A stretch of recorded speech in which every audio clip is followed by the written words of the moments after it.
So my name is Joseph Bautista of Eskabo, Daan, Filipino martial arts. We are located in San Francisco Bay Area.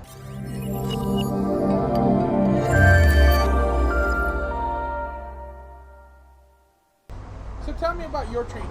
What was it like your first time taking FMA lessons?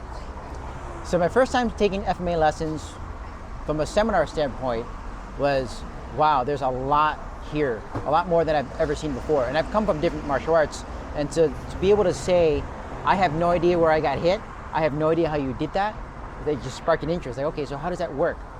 Right? How did you do that? How did you do that? Yeah, right? And so... What was that seminar? And who was teaching you? So my stepfather was trying to introduce me to FMA. He was trying to get me to join FMA because he was the first person to do it in our family. And he brought me to his grandmaster. He was actually training under two people. He was training under Maestro Sonny Umpad of Visayan Sao Corte Cadena and Grandmaster Robert Castro of Eskabo Daan. Right. And the first seminar I went to was in the Eskabo one, right, Okay. in the city. And Grandmaster Bandalan was there as well. So I did a couple of seminars there for the first 2 years, and it was something I didn't fully understand, right? Because all I saw was weapons. And then after 2 years of only seeing seminars and participating in different seminars, my stepfather said, okay, here, you're gonna go to the garage, and if you don't like it after this, then I won't ever try to pressure you to join FMA. And it was at that time where I saw the empty hand version of Filipino martial arts and saw the gunting for the first time. That's where everything connected for me.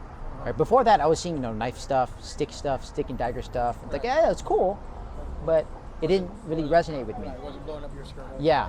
Exactly. And it was the empty hand guntings that really got me to connect. Okay.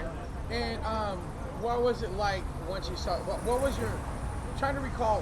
How did you feel when you finally saw the gunting style?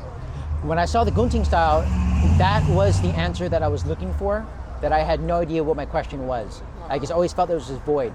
But to have the understanding of defanging the snake and taking away the arms and the legs and whatever's grabbing you and attacking that and destroying it, that made perfect sense to me. Such as what? Such as, like, so if you're in a boxing situation and you can't grab the arm like you would normally do in like an Aikido, grab the arm, like what am I supposed to do? It's like, hey, well, you can attack it. Right. Attack it, slow it down, try to destroy it. Right. Right? And then, so when you saw that, you felt, wow, this is what I didn't know I had this question that was not being answered, right? What made you want to do more of it, though?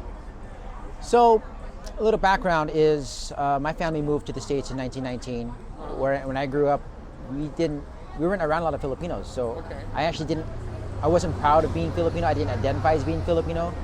Don't understand the language. And so when I learned that we have an art, and I learned that, okay, this has something that I really want, then I realized this can be my connection to my roots. Right. And try to learn more. And I've been very thankful for that because of FMA. I've been introduced to Baybayin, history, the dancing, the cooking, right? I've been introduced to a lot of different cultural barriers that I would not have access to otherwise. Right. So what sort of identity did you find in FMA? I found pride in being Filipino American at that. Because one thing that'll happen is, if you're a Filipino that doesn't speak Tagalog, Right. a lot of times people will say, oh, you're not Filipino. And even to this day, I'll hear that. Right. And then I'll say, okay, what makes a Filipino? Just because you speak the language, just because you watch TFC, just because you know the Ocho Ocho dance? Right. It's like, not necessarily. It's like, hey, Right. I took the time to learn the history and the culture, and I'm helping to promote it. Right. I think that makes me more of a Filipino than someone who grew up only understanding Tagalog. My name is Joseph Bautista of Eskabo Daan Filipino Martial Arts. You can find us at our website of www.escabodaan.org. We also have a YouTube channel, a Twitter channel, Facebook. So just look up Eskabo, E-S-K-A, B as in boy, O, D as in dog, A-A-N as in Nancy. You'll find us.